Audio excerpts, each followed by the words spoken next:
Hello नमस्कार, welcome to Inculcate learning. यूपीजीडीसी का paper हुआ था जी अभी रिसेंटली, ठीक है। तो उसी पेपर को आज हम डिस्कस करने वाले हैं। एजुकेशन के लिए इम्पॉर्टेंट है। 90 क्वेश्चंस जो हैं इसमें एजुकेशन से रिलेटेड आए थे। 30 क्वेश्चन जनरल स्टडीज़ के थे, वो हम नहीं कवर करेंगे। ऑल्दो उन 30 क्वेश्चंस की तो आंसर की भी आ चुकी है, इसकी नहीं आई है, ओके। बट सटीक से ही क्वेश्चन है तो आंसर की का कोई ज़्यादा पंगा है नहीं, हमें पता ही है आंसर है क्या, okay. This is presented by me Raveena. Videos informative लगे तो इनकलकेट लर्निंग को लाइक शेयर सब्सक्राइब आप कर सकते हैं। It's absolutely free. इसमें नेगेटिव मार्किंग थी, तो चूंकि कॉन्सेप्चुअल बहुत ज़्यादा क्वेश्चंस नहीं थे, सीधे सीधे क्वेश्चन थे, तो बहुत ज़्यादा टाइम हमें इनको कवर करने में नहीं लगेगा। तो आप भी पेन पेपर लेके बैठिए और अपने आंसर साथ साथ लिखते जाइए और चेक कीजिए कि 90 में से कितने क्वेश्चंस आपके सही बनते हैं, okay. Which are the objectives of in-service education for teachers? तो in-service education के क्या objectives हैं? इसी तरीके के क्वेश्चन हम नेट में भी देखते हैं। To increase the professional efficiency of the teacher, exactly आप professional efficiency increase करना चाहते हो ताकि बेटर तरीके से उनको टेक्नोलॉजी से और बाकी चीज़ों से अपडेट किया जा सके टीचर्स को।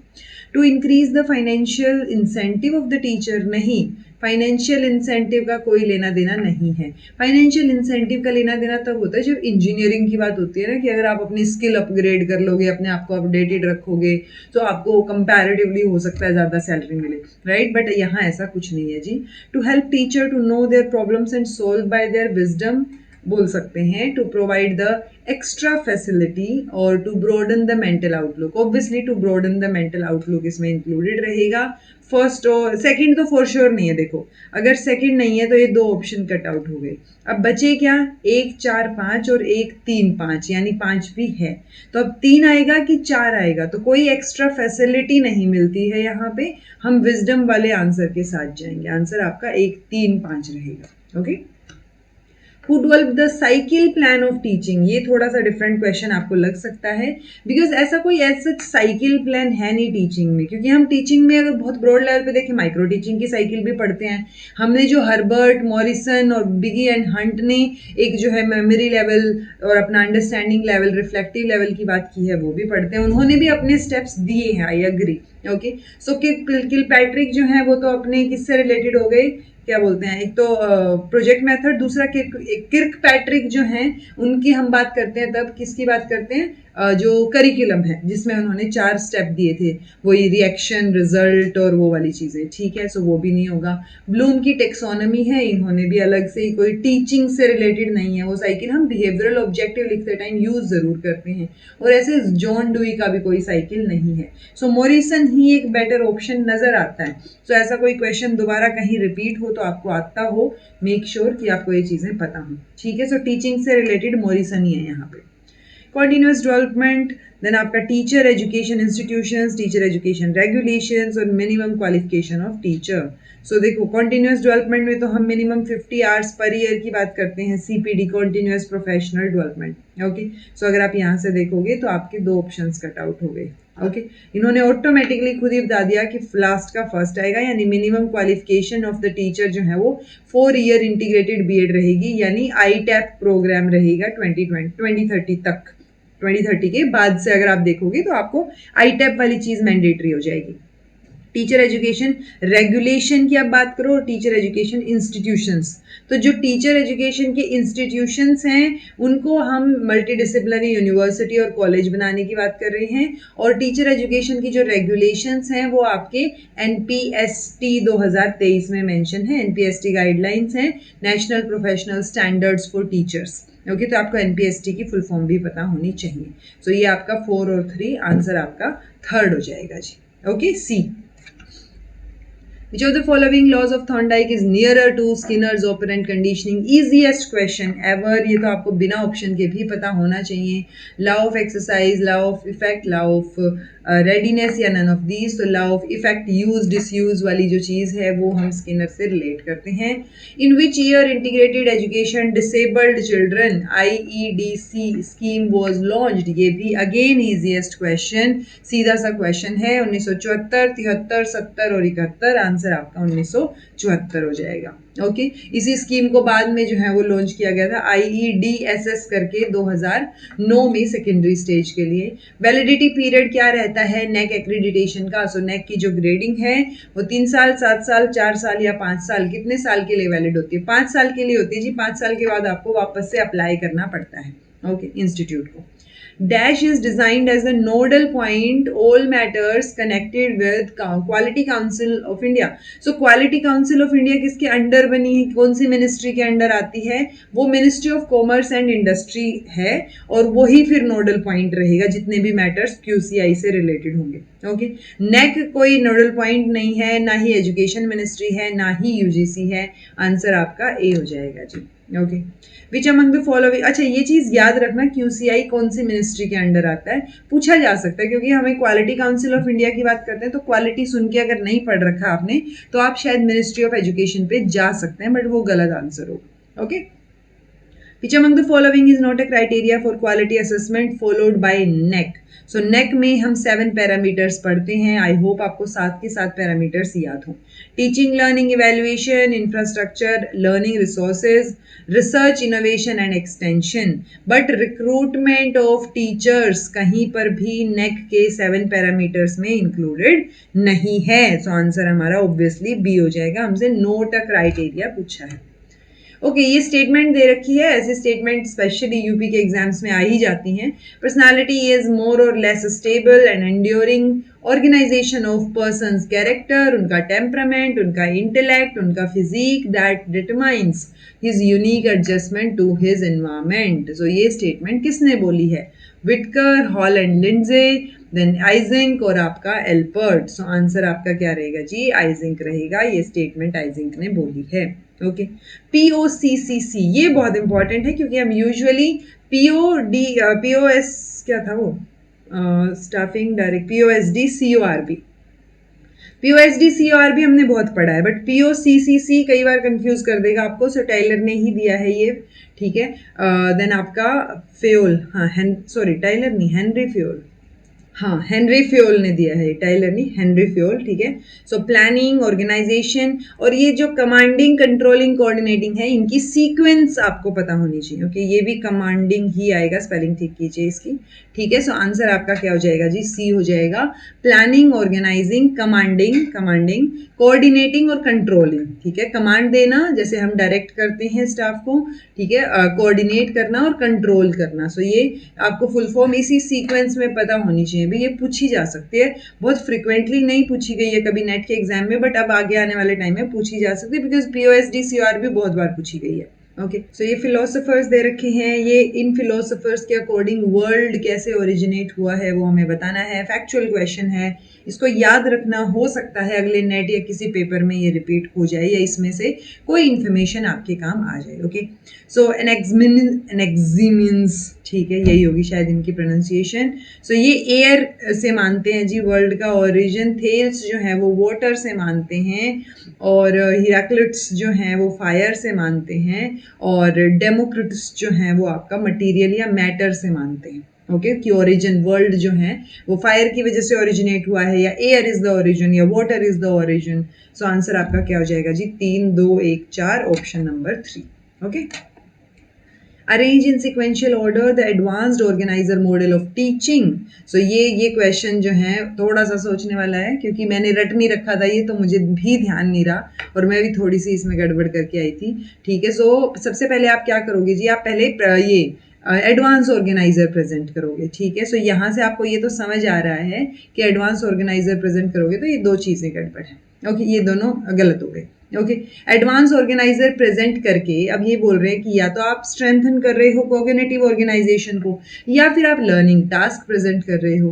सो यहाँ पे आपको शायद कंफ्यूजन हो जाए अगर आपने सीक्वेंस नहीं पढ़ी है तो। सो पहले आप क्या करते हो जी? टास्क प्रेजेंट करते हो, फिर स्ट्रेंथन करते हो कोऑर्डिनेटिव ऑर्गेनाइजेशन को और फिर टीचर जो है वो स्टूडेंट के आइडियाज को अप्लाई करते हैं। तो ऑप्शन नंबर सी हो गया आपका। ये हैं, ये फेजेस मैंने करवा रखे हैं। आई थिंक HPSC के लिए किसी पेपर के लिए मैंने ली थी ये क्लासेस, जनरल क्लासेस। सो उसमें specially advance organiser model mention था, तो उसमें मैंने बहुत डिटेल में करवाया था। सो फेज 1 जो है वो एडवांस ऑर्गेनाइजर एक्टिविटी को प्रेजेंट करना है, दूसरा जो है वो टास्क प्रेजेंट करना है और तीसरे नंबर पे हम कोऑर्डिनेटिव ऑर्गेनाइजेशन एक्टिविटीज की बात करते हैं, उनको स्ट्रेंथन करने की बात करते हैं ओके। अकॉर्डिंग टू पियाजे in which stage of development, development की स्पेलिंग ठीक कीजिए, the child shows attainment of concept of reversibility as a cognitive capacity. So reversibility, so obvious है सेंसरी मोटर तो नहीं है, pre operational concrete formal, formal बहुत delay हो गया इस रिवर्सिबिलिटी के लिए। प्री ऑपरेशनल में इरिवर्सिबल चीजें पता है बच्चे को, उसको लगता है कि कोई चीज रिवर्स हो ही नहीं सकती है। ओके, सो ये कॉन्क्रीट ऑपरेशनल स्टेज में जाके रिवर्सिबिलिटी का कॉन्सेप्ट डेवलप होता है जी। According to national curriculum framework 2005, which of the following should be included as other curricular areas. अगर आपको इसका नहीं भी पता था फैक्चुअल तरीके से, तो भी आपको ये आइडिया होना चाहिए कि देखो लैंग्वेज में हिंदी, इंग्लिश या जो भी आपकी मातृभाषा हो, उस एरिया की रीजनल लैंग्वेज हो, सो वो होती है आप जब भी पेपर देते हो या चीजें, क्योंकि national curriculum framework obviously majorly तो स्कूल लैंग्वेज, स्कूल के लिए था। सो साइंसेस भी होते हैं उसमें, साइंस, सोशल साइंस, लैंग्वेज में हिंदी, इंग्लिश, तो ये तो बेसिक सब्जेक्ट्स हैं। तो जो फिजिकल एजुकेशन या हेल्थ एजुकेशन है, ये आपका अदर करिकुलर एरियाज में इंक्लूडेड होता है। ओके, एंड्रोगोजी का कॉन्सेप्ट किसने ओरिजिनेट किया है? The most easiest question ever, Alexander cap इसका आंसर आना था। मेलकॉम नोल्स जो हैं उन्होंने इसको पॉपुलराइज किया था कॉन्सेप्ट को। So critical pedagogy is a philosophy of education that encourages passive learning। नहीं, passive learning को तो नहीं encourage करती। Philosophy of education that encourages one to be critical towards the reality।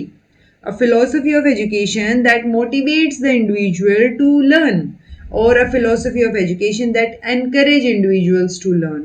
So वो reality की तरफ critical तरीके से उनको critical analysis करना, चीजें देखना, वो सिखाती है, वो क्रिटिकल पेडागोजी है। पाउलो फ्रायरे ने ये कॉन्सेप्ट दिया है।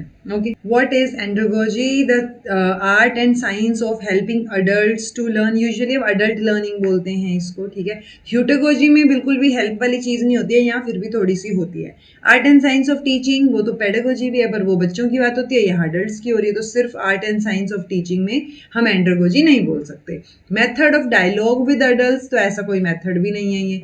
Art and science of analysing the mindset, तो एनालाइज भी नहीं कर रहे हो आप माइंडसेट, ठीक है, आप सिर्फ हेल्प कर रहे हो अडल्ट्स की सीखने में। ओके, तो ऑप्शन ए हो जाएगा जी। In India in which university was the department of education established for the first time? तो कहाँ पे डिपार्टमेंट ऑफ एजुकेशन जो है वो सबसे पहले शुरू किया गया?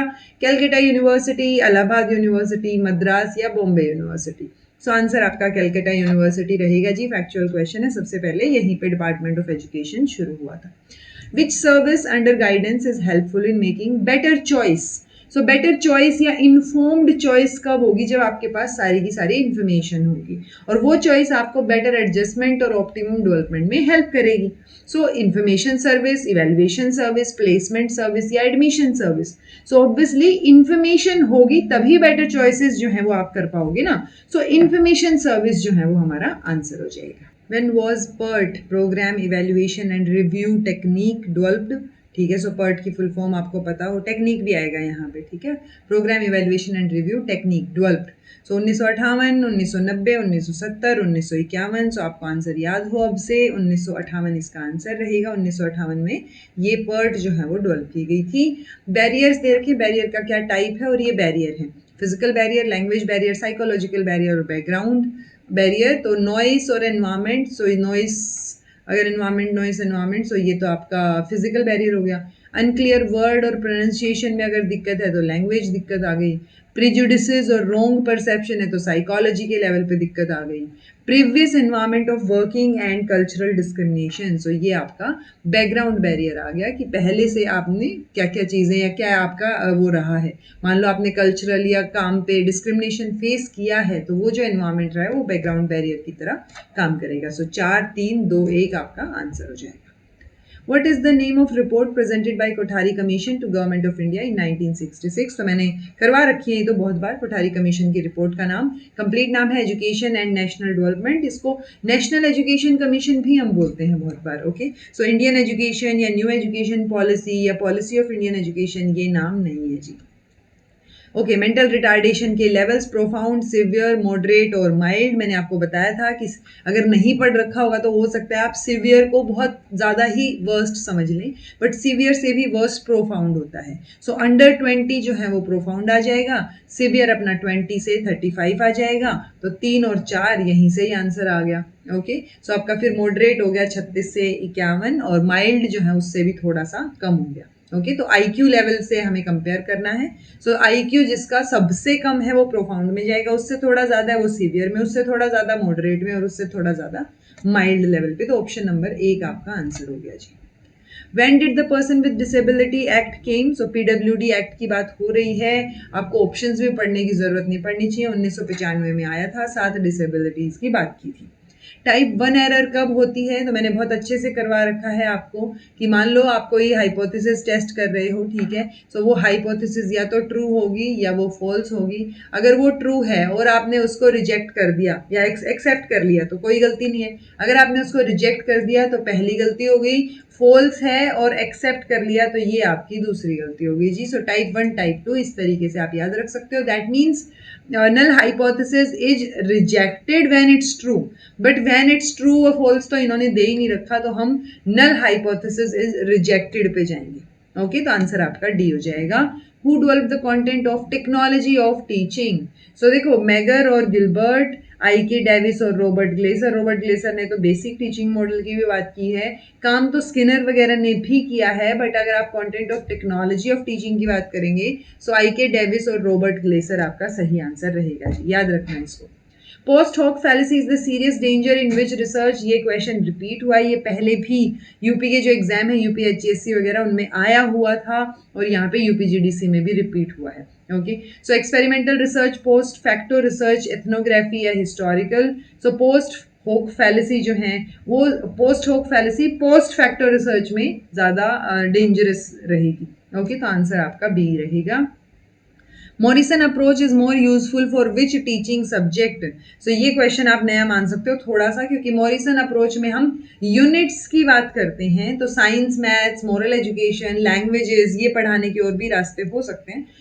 हिस्ट्री की अगर आप बात करें वो थोड़ा सा अप्रोप्रिएट आंसर यहाँ लगता है, क्योंकि ये सबसे ज़्यादा फोकस करेगा हमें यहाँ पे होता ना अंडरस्टैंडिंग लेवल की। जब आप बात करते हो यूनिट अप्रोच डेवलप किया था इन्होंने कि आप स्ट्रक्चर्ड तरीके से, क्रोनोलॉजिकल तरीके से, मीनिंगफुल ब्लॉक्स में चीज़ों को पढ़ाएंगे कनेक्ट करते हुए। ओके, तो जैसे हिस्ट्री है, ज्योग्राफी है, सोशल साइंस है, ये बहुत ज़्यादा रिलाई करते हैं, इसमें क्रोनोलॉजिकल रिलेशनशिप्स होते हैं, हिस्टोरिकल इवेंट्स हैं, उनको कनेक्ट करना है हमें ब्रॉड सोशल मूवमेंट से, तो वो कनेक्शन हिस्ट्री में ज़्यादा मैटर करेगा। तो यूनिट अप्रोच हिस्ट्री वाला जो है वो आंसर हमारा सही हो जाएगा। Rehabilitation council of India was set up as a registered society. ये भी मैंने आरसीआई आपको 1000 बार बता रखा है कि याद रखो। 1986 में ये रजिस्टर्ड हुआ था सोसाइटी की तरह, और उसके बाद 1992 में आरसीआई एक्ट आया था, तो आपको दोनों ही डेट्स पता होनी चाहिए। In which year right to education act was implemented. तो 2009 आरटी एक्ट 2009 हम पढ़ते हैं, लेकिन मैंने आपको बताया था ये 9 के एंड सी में आया था, तो इसलिए अगला सेशन 1 अप्रैल से शुरू होएगा। सो 1 अप्रैल 2010 से इसको लागू किया गया था, इम्प्लीमेंट किया गया था, तो आंसर आपका सी 2010 हो जाएगा जी। Which one of the following is not a national level agency for helping in organizing in service education program? So national level agency नहीं है, तो ये नेशनल लेवल है, एनसीईआरटी भी नेशनल लेवल है, न्यूपा भी नेशनल लेवल है। So SIEMAT तो ये स्टेट लेवल एजेंसी है जी, state institute of educational management and training. So ये नेशनल एजेंसी नहीं है। Okay, which of the following is not the function of UGC to consider proposal. देखो ये क्वेश्चन देखने वाला है, आप वो होता ना कई बार आप मेरे से पूछते हो कि मैं क्यों देने जाती हूँ पेपर वगैरह, या मतलब ठीक है मैं अपना काम कर ही रही हूँ, तो ये चीज़ डिफर करती है। अगर मैं ये क्वेश्चन एज ए टीचर देखूंगी ना, मुझे ऐसे लगेगा कि ठीक है ना, क्या दिक्कत है इसमें। देखो, which of the following is not function of UGC. UGC का काम नहीं है, क्या नहीं है? To consider proposal for establishment of new university in state after 7 years of its establishment, और उनको फाइनेंशियल असिस्टेंस प्रोवाइड करना अकॉर्डिंगली।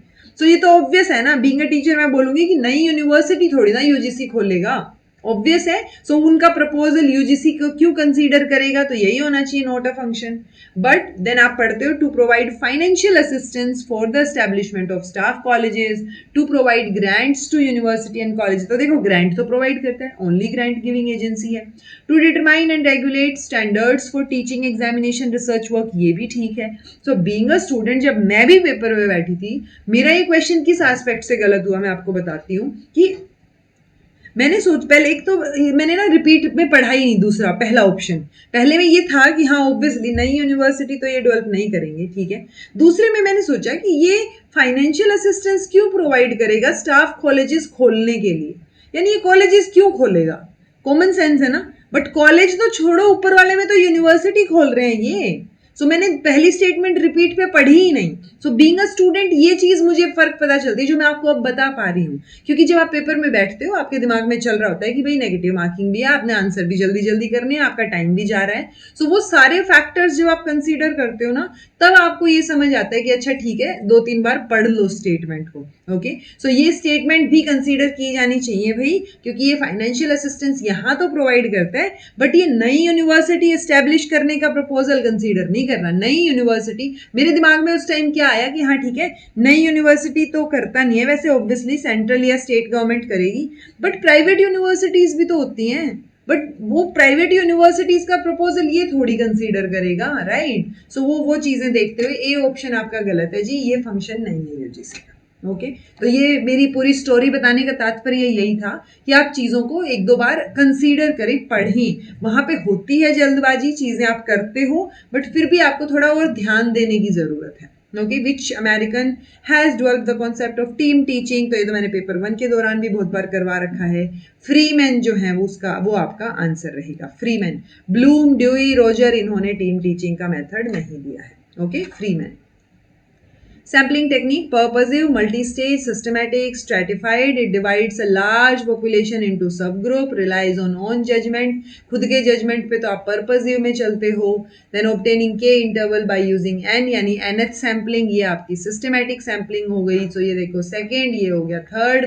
आंसर तो यहीं से आ गया. Okay, so entire population को homogeneous subgroups में stratified sampling करेगी, क्योंकि हम heterogeneous population हो तब stratified sampling का इस्तेमाल करते हैं। मल्टी स्टेज में हम क्या कर रहे हैं, लार्ज ग्रुप को सब ग्रुप्स में डिवाइड कर रहे हैं। ओके, टेम्पोरल वैलिडिटी नया क्वेश्चन है, ठीक है, आपको हो सकता है ये गलत करके आए हो, बट स्टिल नया क्वेश्चन है तो ये याद होना चाहिए। हो सकता है पेपर 2 में एजुकेशन में, मतलब नेट में भी पूछ लिया जाए।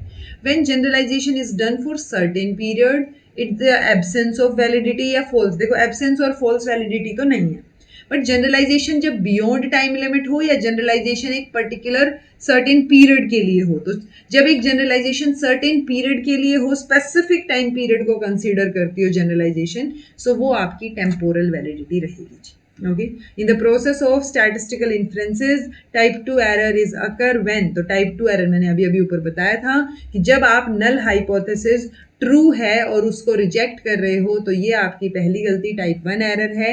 लेकिन जब वो फॉल्स है और आप उसको एक्सेप्ट कर रहे हो, तो ये आपकी टाइप 2 एरर है। That means when you accept the false null hypothesis, तो आंसर आपका सी हो जाएगा जी।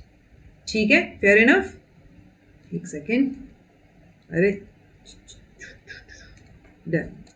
चलिए, हाउ मेनी चैप्टर्स, अरे बढ़िया, मतलब चैप्टर्स पूछ रखे थे NCFTE में कितने चैप्टर्स हैं 2009 में। ओके, सो ये अगर आपको रट रखे होंगे या याद होंगे, कि मैं बताती तो हूँ आपको जब क्लासेस लेती हूँ, बट हो सकता है आपको याद ना हो। सो 12, 8, 6 और 7, तो 6 चैप्टर्स हैं जी NCFTE 2009 में। Okay, consider the following statements and select correct answer from the code given below. Education is the foundation of development of philosophy.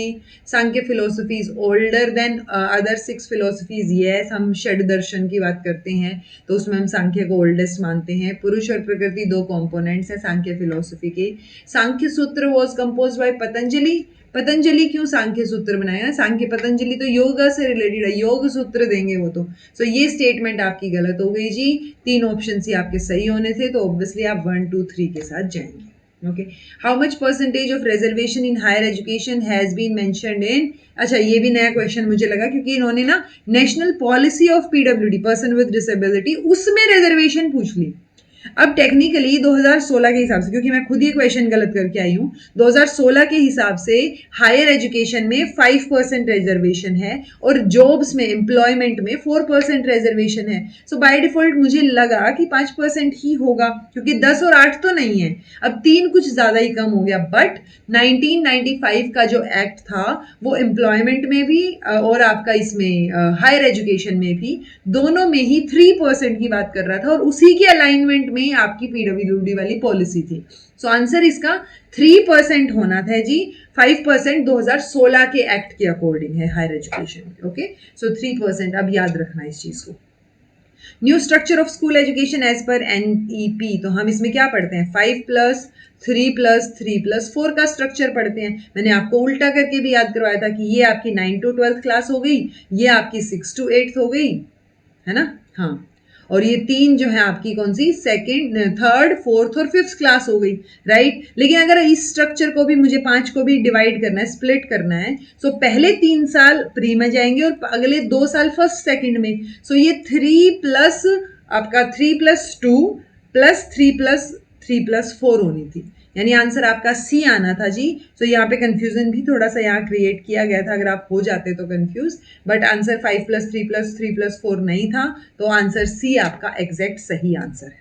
Okay, psycho analysis फ्रूइड के साथ ही जाएंगे ऑब्वियसली। नीड थियरी, मैस्लो की hierarchy of need है। Then trait dimension, traits की source trait, surface trait, इन सब की भी बात कैटल ने की है। Dynamic organisation of personality theory Allport बात करते हैं। ओके, सो 5, 1, 4, 2 आपका सही आंसर हो जाएगा।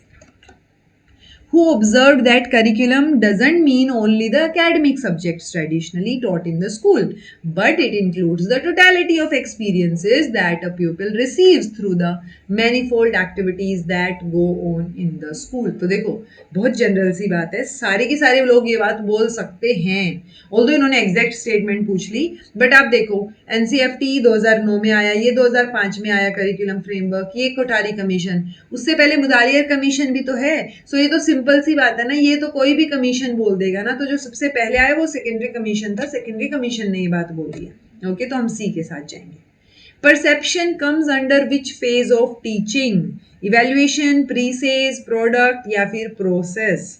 तो देखो, बहुत सारे बच्चे हो सकता है प्रीसेज क्राइटेरिया के हिसाब से इसको लगा के आए हूँ, ठीक है, बट प्रोसेस जो है वो इसका बेटर आंसर रहेगा, क्योंकि मैं खुद प्रीसेज लगा के आई थी, बट जब आप सर्च करते हो या आप जो है रिसर्च पेपर्स देखते हो, सो उनमें परसेप्शन जो है वो निकल के आता है, क्योंकि उनमें ना प्रीसेज, परसेप्शन, प्रोसेस और प्रोडक्ट, ये भी एक जो है वो कॉन्टिन्यूटी। हम तो यूजुअली 3P की बात करते हैं, प्रीसेज, प्रोसेस, प्रोडक्ट। सो परसेप्शन बाद में आ रहा है यहाँ। सो परसेप्शन जो है वो प्रीसेज में नहीं आ रहा है, वो परसेप्शन एक अलग से भी फेज है टीचिंग का, बट स्टिल वो यहाँ ऑप्शन में नहीं है, तो आप प्रोसेस के साथ ही जाएं तो ज्यादा बेहतर रहेगा। ओके जी, सो प्री से देखो ये रहा प्रीसेज, प्रोसेस, प्रोडक्ट और इवेल्युएशन। सो प्रोसेस में जो है वो आपका परसेप्शन, डायग्नोसिस और रिएक्शन, ये चीजें आपकी प्रोसेस वाले स्टेप में आ जाएंगी जी। Father of personalised system of instruction, so ये केलर प्लान भी एक बार पढ़ाया हुआ है मैंने, ऑल्दो NIOS की क्लासेस के लिए हिसाब से तो बहुत अच्छा क्वेश्चन है ये, ठीक है। सो फ्रेड एस केलर आपका आंसर रहेगा। उन्होंने personalised PSI, personalised system of instruction की बात की है, मैंने करवाया था, बट ऑब्वियसली नेट पर्सपेक्टिव से नहीं किया हुआ होगा हमने शायद, बट है ये आता है, ये ऑप्शन ईजी है।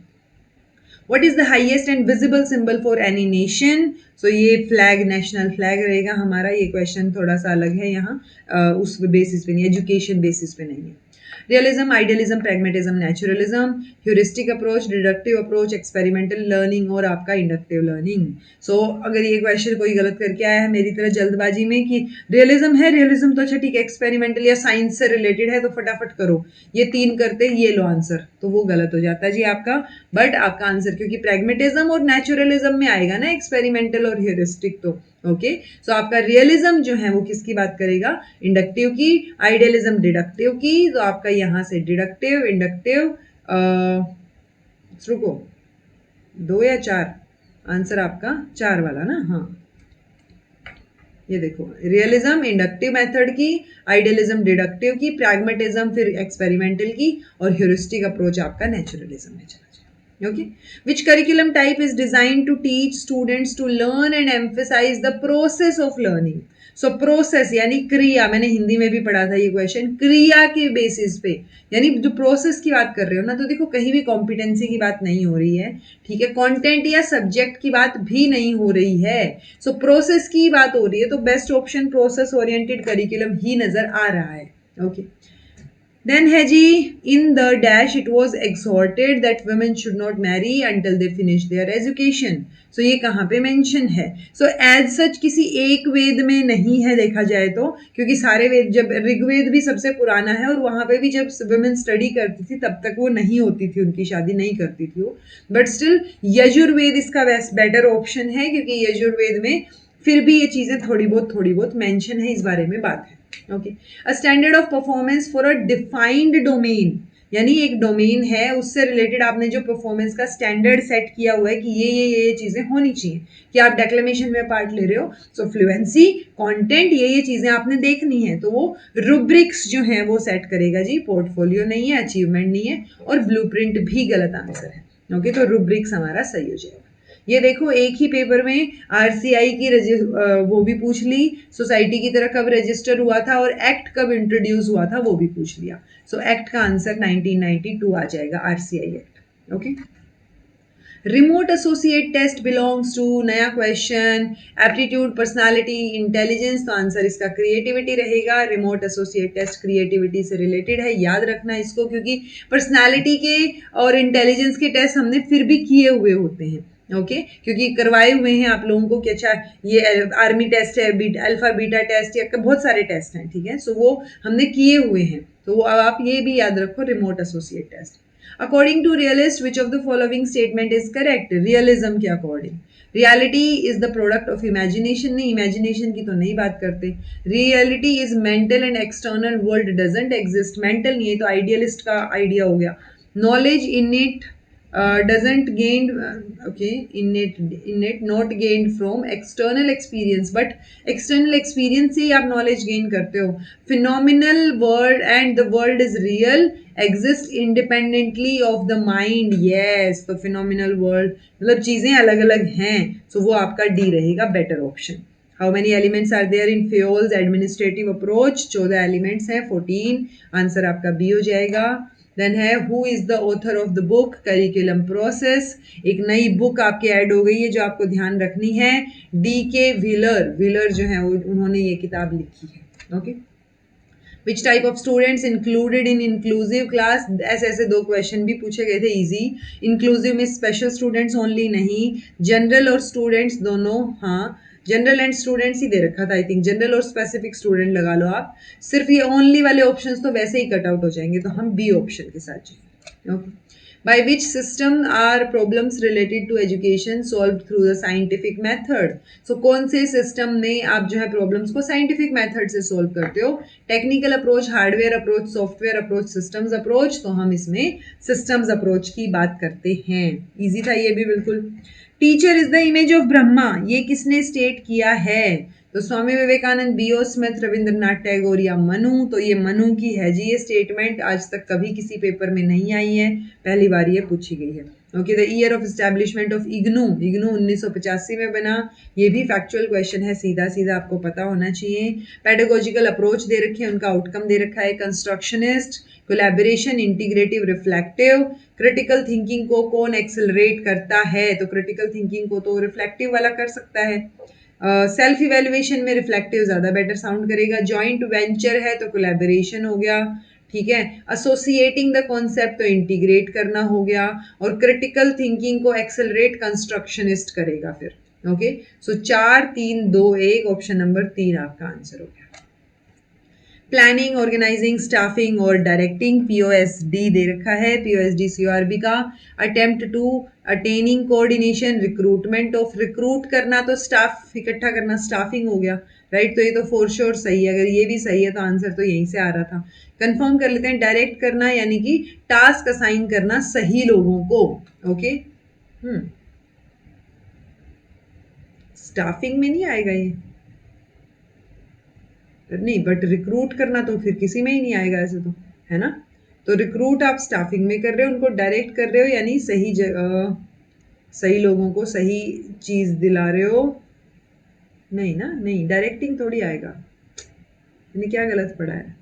डी का 1 ना, असाइन करना, बजट बजट बनाना प्लानिंग में जाएगा फॉर श्योर, ठीक है। ऑर्गेनाइज करना, अटेम्प्ट करना कोऑर्डिनेट करने के लिए, ऑर्गेनाइज करना सही जगह देना, और डायरेक्ट करना आपका आ गया ये आंसर नंबर 3। सही बोल रही हूँ ना? 3 4 2 1, हाँ सही है, सही बोल रही हूँ। तो ये स्टाफिंग वाला क्योंकि और कोई ऑप्शन स्टाफिंग में फिट ही नहीं बैठेगा, तो स्टाफिंग से ही सोल्व हो रहा है ये। तो अपना 3 और 2 यहाँ से ही सोल्व हो गया आपका 3 2, ठीक है। जो the following are dimensions of curriculum evaluation, तो कंटेंट, इनपुट, प्रोसेस, प्रोडक्ट और आपका परफॉर्मेंस। तो CIPP पहले 4 ऑप्शंस के साथ जाएंगे हम। CIPP स्टफल बीम ने दिया है। Who gave the concept of teaching strategy of brainstorming? Gage, Crowder, Weiner या ओसबर्न? तो ओसबर्न ने दिया है ब्रेनस्टॉर्मिंग का स्ट्रेटेजी, बहुत बार हमने डिस्कस किया है। The term research methodology refers to theoretical paradigm of data collection, analysis और interpretation।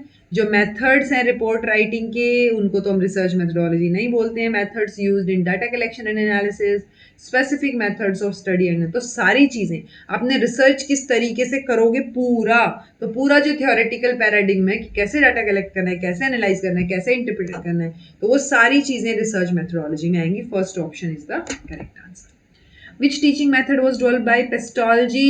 तो पेस्टोलॉजी ने देखो, क्योंकि हमने ऊपर पर्सनलाइज्ड इंस्ट्रक्शन PSI की जब बात की थी, तो वो हमने बात की थी कि केलर ने दिया है, केलर प्लान में जाएगा।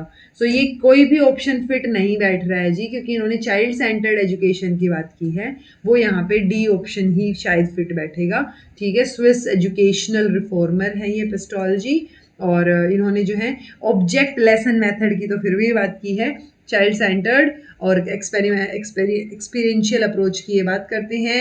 हेड, हार्ट और हैंड पे फोकस करते हैं, सेंसरी ऑब्जर्वेशन और लर्निंग बाय डूइंग, बट ऐसा कोई ऑप्शन में है नहीं। Okay, arrange the 4 noble truths as taught by Buddha in the sequence.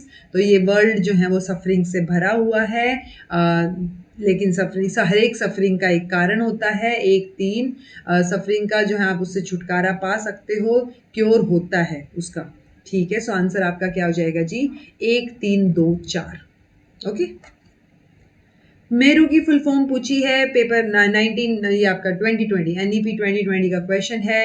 Multi disciplinary education and research universities, और इन्हीं में हम एजुकेशन और रिसर्च दोनों पे फोकस कर रहे हैं इन पे।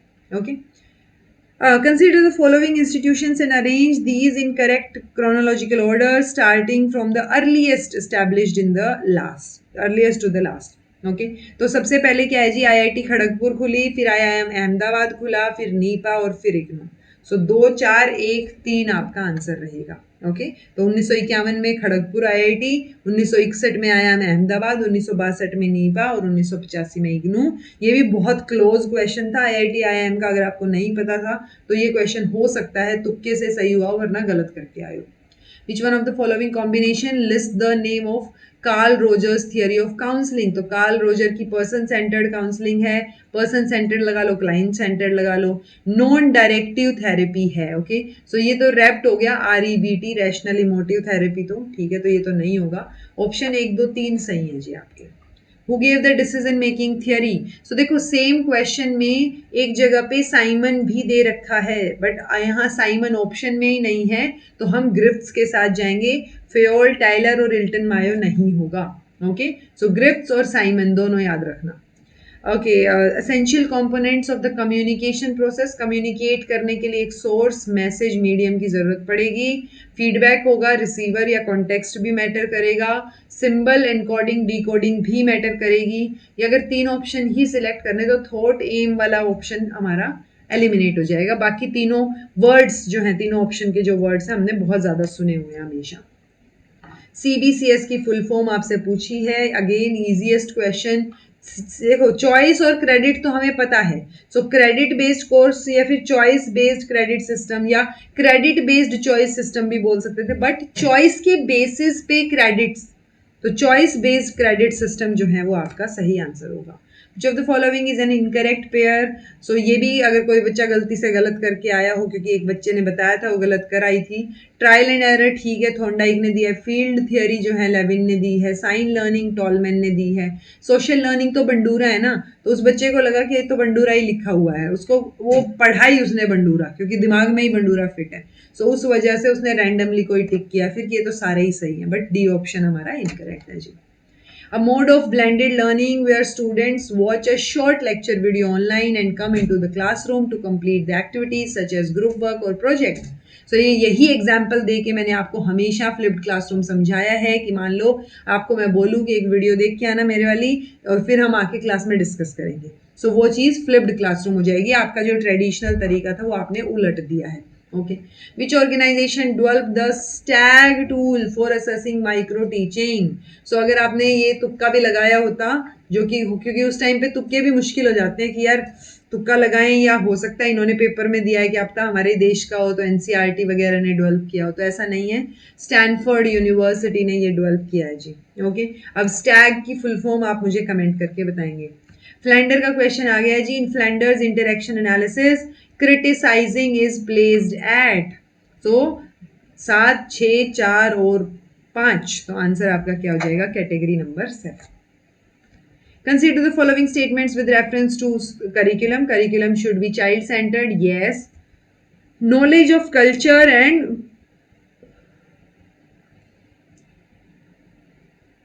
and civilization should also be included in the curriculum. Agree. Curriculum should be flexible and effective. बात तो ठीक है, तीनों की तीनों, तो तीनों के तीनों ही ठीक है। 1, 2, 3 ऑप्शन आ जाएगा। ओके। मैक्स मिन कौन प्रिंसिपल, ये भी यूपी के ही एग्जाम में आया हुआ है पहले।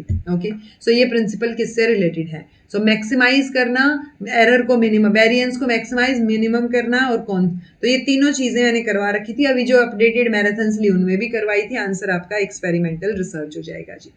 Learner controlled instruction is, so programmed instruction, library method, laboratory method और प्रोजेक्ट मेथड। तो देखो अगेन बीइंग अ स्टूडेंट मैं इसको गलत करके आई, क्योंकि मेरे दिमाग में चल रहा था कि प्रोग्राम्ड इंस्ट्रक्शन ठीक है वैसे, ओके बिल्कुल परफेक्ट आंसर लग रहा है, लेकिन इतना इजी थोड़ी देंगे। सो लर्नर कंट्रोल्ड इंस्ट्रक्शन है तो इसमें तो प्रोग्राम ऑलरेडी सेट होता है, तो प्रोग्राम जब ऑलरेडी सेट है तो वो तो टीचर ने किया ना कंट्रोल। ऐसा कुछ सोच के मैंने ए को आंसर ही नहीं लगाया, मैं प्रोजेक्ट मेथड लगाई, which is wrong. Okay, so learner controlled instruction में हम प्रोग्राम्ड इंस्ट्रक्शन के साथ ही जाएंगे। अपनी पेस से, फ्लेक्सिबिलिटी से बच्चा यहाँ सीख सकता है।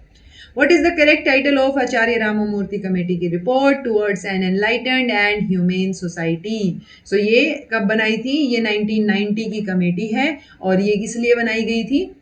अपने जो है 1986 की पॉलिसी को रिव्यू करने के लिए बनाई गई थी। इंक्लूसिव की स्पेलिंग ठीक कीजिएगा। Inclusive education is provided for special students, for both, सभी स्टूडेंट्स के लिए। Okay, which philosophy is supported by Thales?